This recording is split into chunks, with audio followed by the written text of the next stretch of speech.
PJRFSI, that's Perry Johnson Registrars Food Safety Incorporated podcast. That is a mouthful. My goodness. We've got our guest, Anish Pandian. Anish is a good friend of mine. He is the COO at GHP Consulting and Testing, also the COO at Community Environmental Laboratories. Anish has a bachelor's in food science and a master's in food science, both from Rutgers University. He does everything from FSMA, HACCP, BRC, SQF, Global Gap, organic to food testing. Anish is your guy if you need any consulting work done. If you need someone to just kind of step in and say, hey, this is probably the best route to approach your certification project or whatever that might be. Anish, welcome to the podcast. Thank you, Joel. Wonderful introduction. Thank you so much for inviting me to this podcast. Good to see you as always. You as well, my friend. Where are you talking to us today from? Well, here in Maryland today, pretty cold day. It was snowing a couple of days back. So the after effects, you know how it goes. It's pretty cold out here. So here in Maryland, actually. Just stay inside. That solves all those winter problems, right? Yep, that's our strategy. So Anish and I wanted to talk today about the Food Traceability Rule. I work, quality assurance departments around the country and around the globe. A lot of them are very well versed in it. Some of them not so much. Working with a lot of the smaller manufacturers and processors as well that are just kind of starting to dig into the Food Traceability Rule. So, Anish, let's just start out basic here. What is the Food Traceability Rule?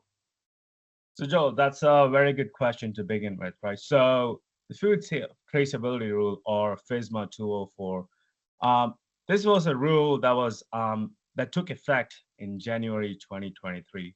The basic idea is that you want to be able to trace your food products throughout the supply chain, because we keep hearing about these outbreaks and foodborne illnesses every now and then. E. coli in cucumber, or like salmonella in cookie dough or something like that. But it's a challenge to take it out of the market. How do we know which batch or which lot code is in Walmart or Costco or any of these big retailers? So it's a challenge to take it out of there. So that's why FDA came up with this new regulation that puts the responsibility on manufacturers, processors, and shippers to track the lot code and the food throughout the supply chain, whether it's harvesting or whether it's packing, shipping, processing, or manufacturing. So this applies to everyone in the supply chain. You're going to see the life cycle of that product, literally. That's the goal here. Yeah, pretty much. Yeah. So the overarching point is that if there's an outbreak, we should be able to pinpoint where each of those lot codes are in the world. Doesn't matter if it's in the US or like international. We should be able to tell where are they located, and we should be able to take them off the shelf real quick. And this really allows, as far as, what the end product of the end result of this is, for the public out there, is that when some kind of outbreak happens, this is going to really help the authorities and whoever it may be narrow it down almost immediately. Yeah, absolutely. As to where that product went. Yep, absolutely. Well, this is a great leap forward. We are leveraging a lot of technology in this specific rule. It will take some time for things and the mechanism to improve. But once it's there, I think this will save a lot of lives for sure. Anish, is there a deadline? If so, when is the deadline for companies with the FDA's new Food Traceability Rule? Sure, that's a good question. So the rule took effect January 2023, but they've provided grace period for people to get used to the rule until January 2026. So next year, January 20th, 2026 is when they will start enforcing this rule. FDA would start enforcing it. And should for some reason somebody not be registered to this and all that, what they could really be looking at some real big issues here. So, most people, listening right now have probably been a part of the creation or maintenance and fostering of some kind of HACCP plan or a food safety plan.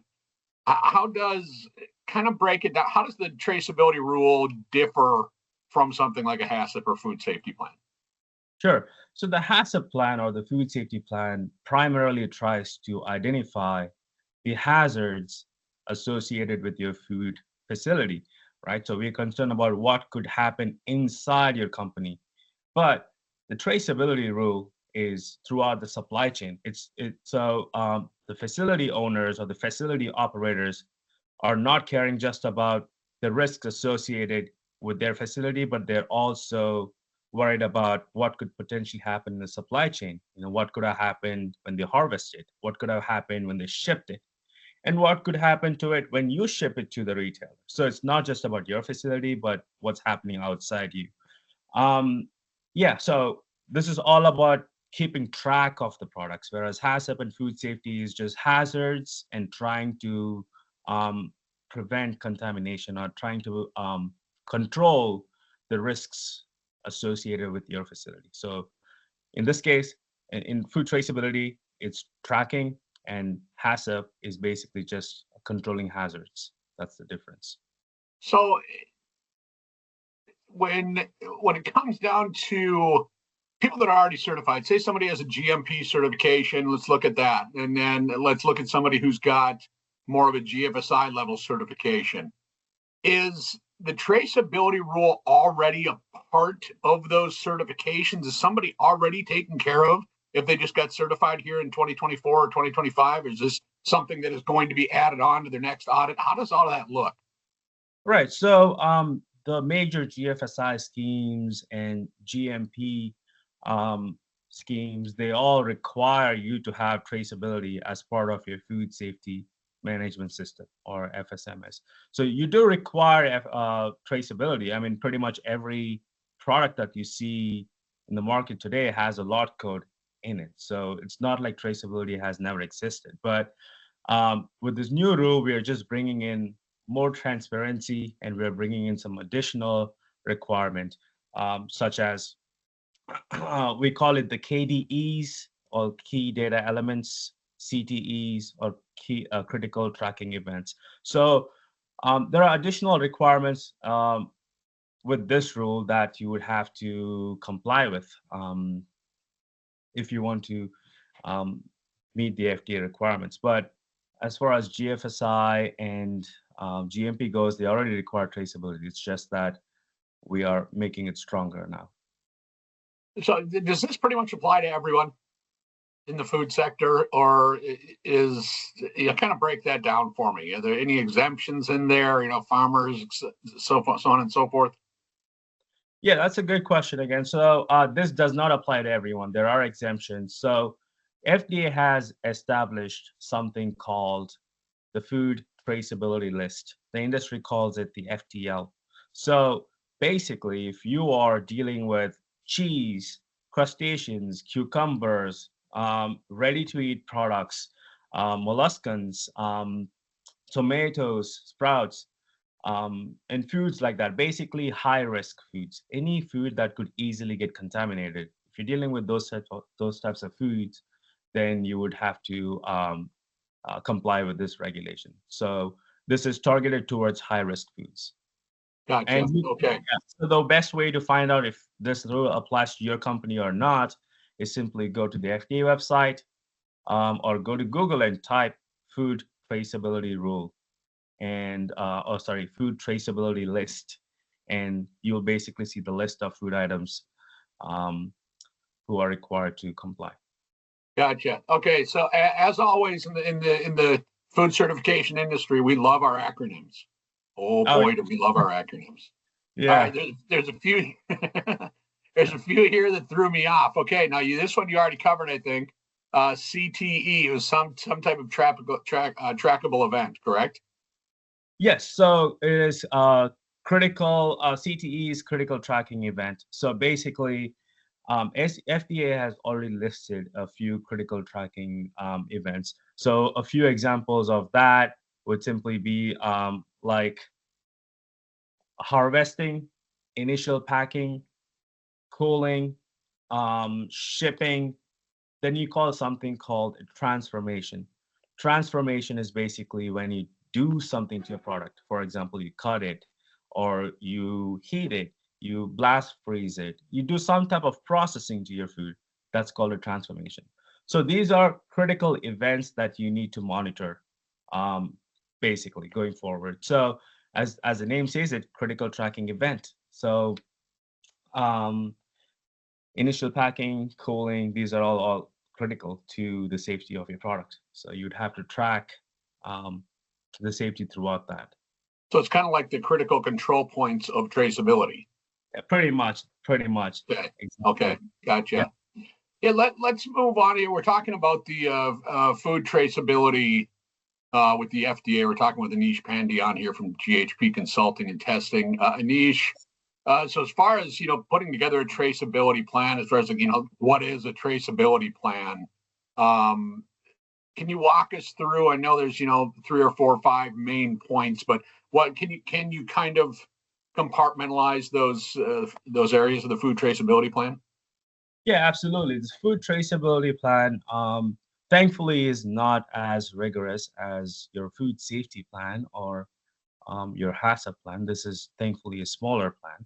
So this is much easier to maintain. This is probably a sigh of relief to the business owners right now. So basically, you need to have, it starts off with description of the procedures. So you need to basically write down the SOPs. The SOPs are your operating procedures, standard operating procedures that you would use to comply with this regulation. So that will form the first part of your plan.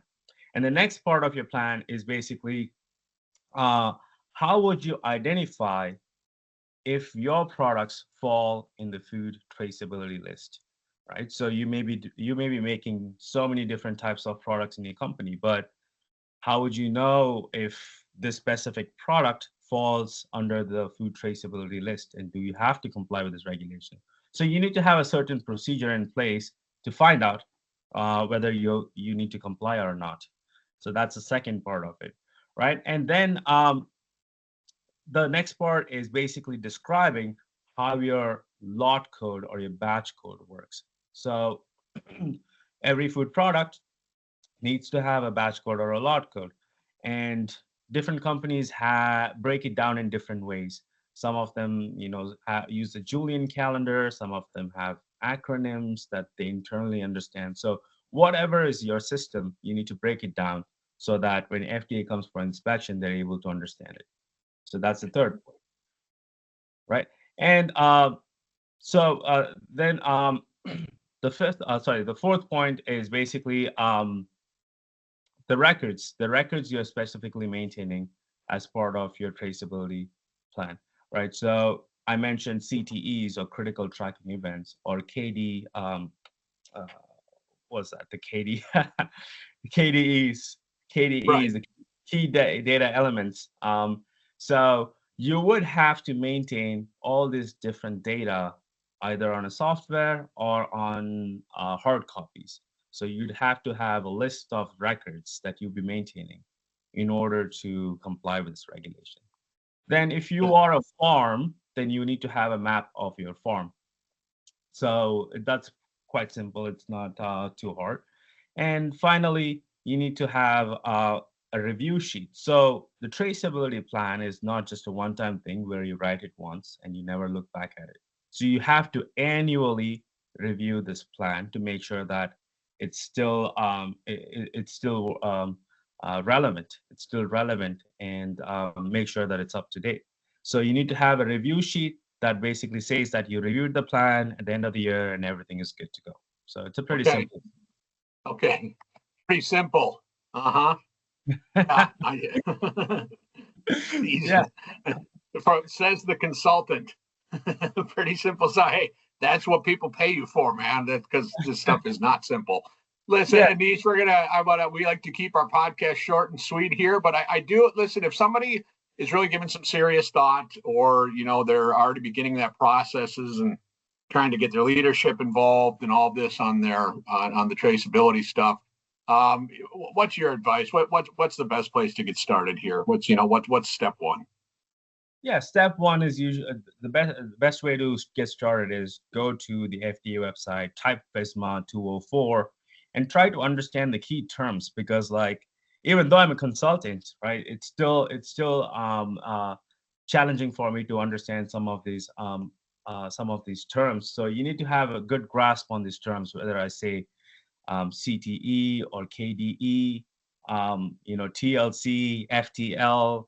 So these are all new terms, right? So get a grasp of the terms, and also apart from that, FD has established guidance documents, so you could refer to guidance documents, and also you could reach out to external help. So maybe you have vendors or you have customers who are very proficient in this. They could help you.